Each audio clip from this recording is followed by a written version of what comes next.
Hey, what's going on, everybody? It's Alex from TCG Discussions coming at you with my top 12 Dark Brawly deck profile that I just took to the Gamer Dojo Regional here in Anderson, Indiana.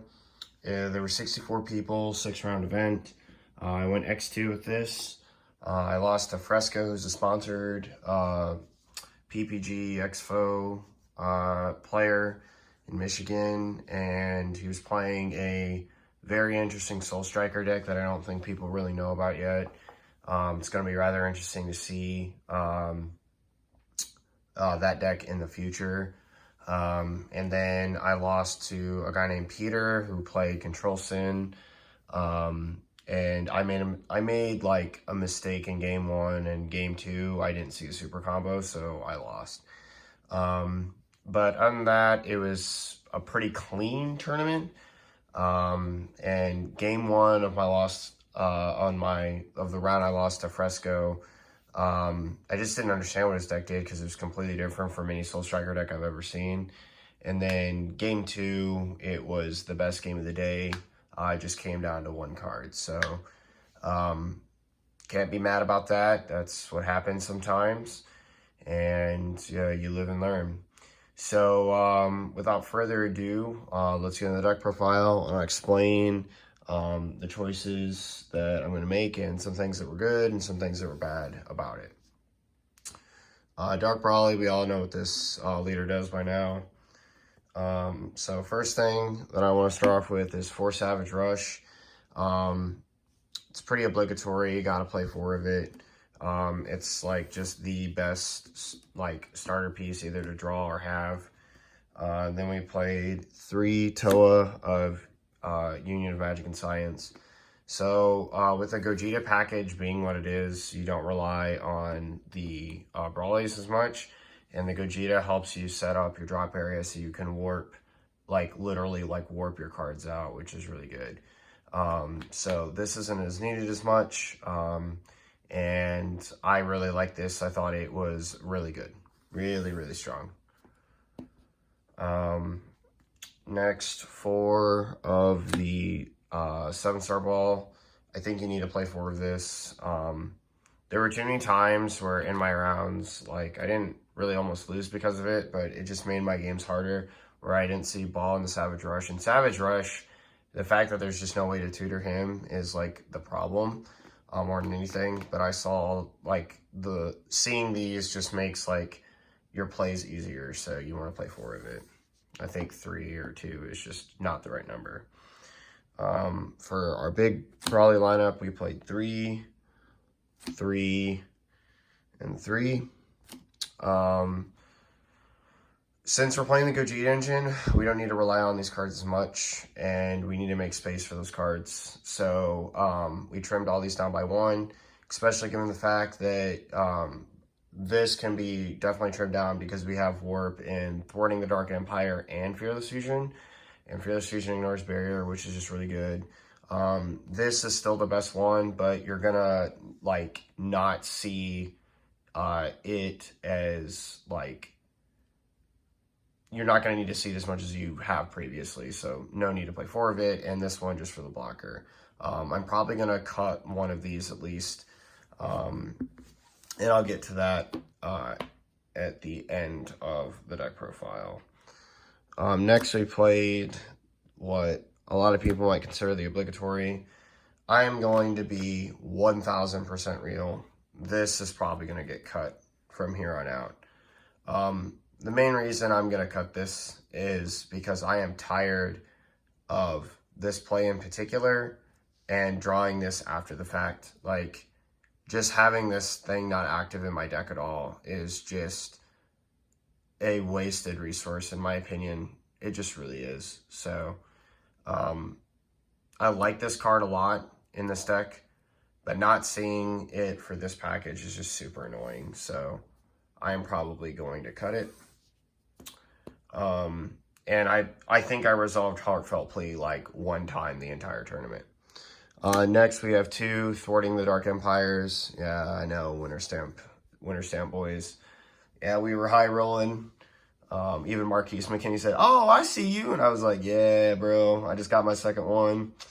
But I love this card in this deck. The only thing that stinks about this card is that it's unique. So once you get one on the board, they have to get rid of it, or you have to combo it off to play the other one. So, but you know, just being able to have a 25k double striker that like swings and then warps a card is just really strong. And this kind of like replaces Champa in the deck, which is something that I might end up putting back in the deck, honestly. Next, we play 4 Fearless Fusion. This card is just downright incredible in the deck. One, since Thwarting's like unique, and there's times you just don't want to play this because if they remove it, like this can like be like your last play finisher. So like in a lot of ways, you just don't want to drop this right away, but you have no problem dropping this. You get to warp 4 less, which hits most decks in the game. You get to have a blocker, which is just nuts, and deter pressure. So I really like this card a lot. Next, we played 2 Demigra. We trimmed this just because we wanted to make concessions for some other cards in the deck. And we'll get to that here in a bit. But Demigra is still really, really strong. But in this build, playing cards efficiently is what you want to do.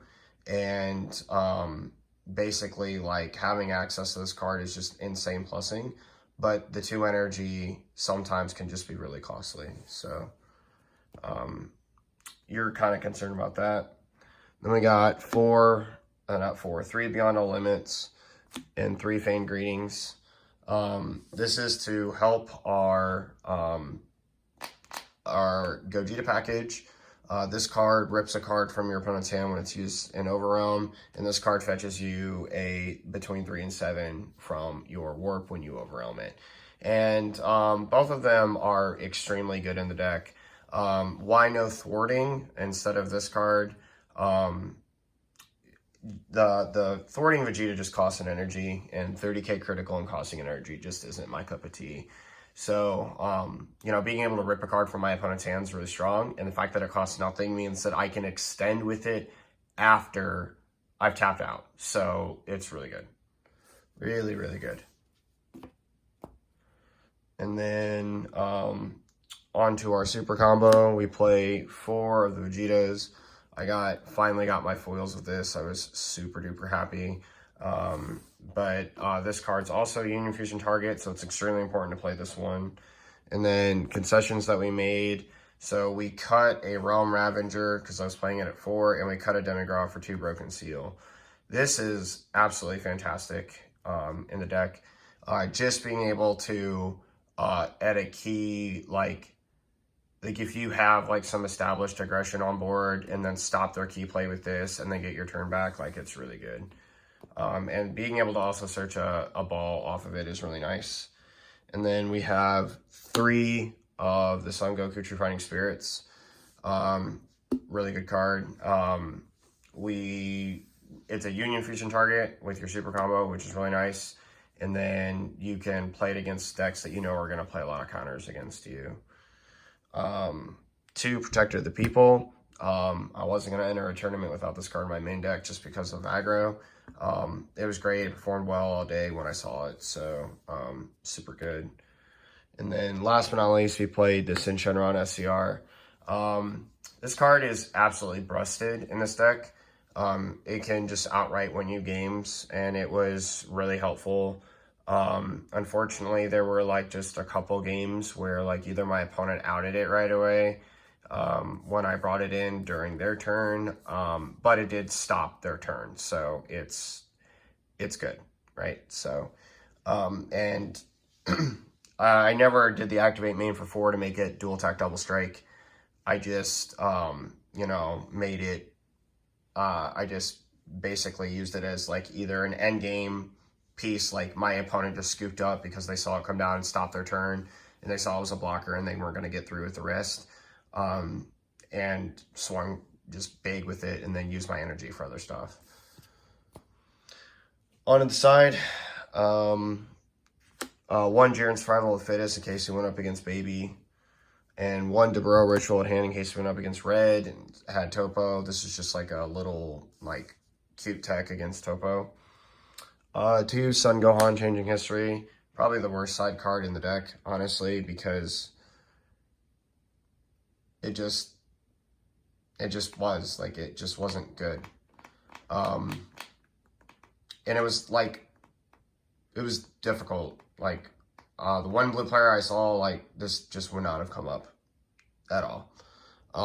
2 Kami Global Unifier. This is for King Piccolo.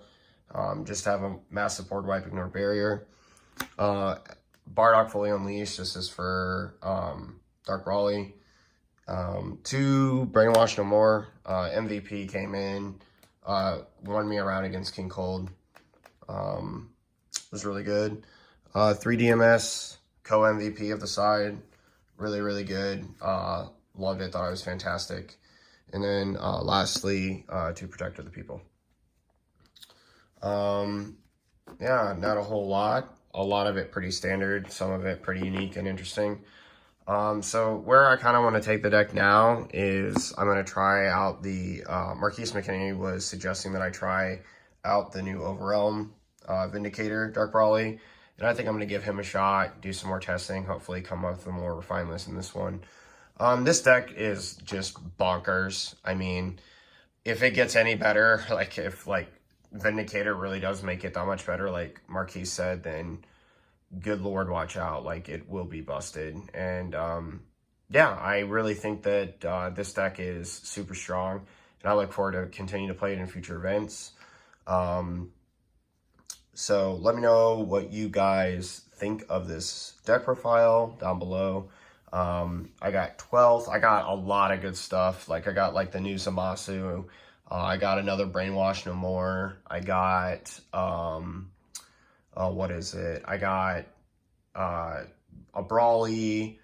I got the Judgment, and I was a Bounty, and one of my Bounty packs at the end of the tournament had another Sin SCR in it. So, woot! But yeah, that's that. And let me know what you guys think about this down in the comment section below. I will update you guys with the future deck profile, and look forward to some more content. I have some videos set up coming shortly. And without further ado, this is Alex from TCG Discussions signing off. Later.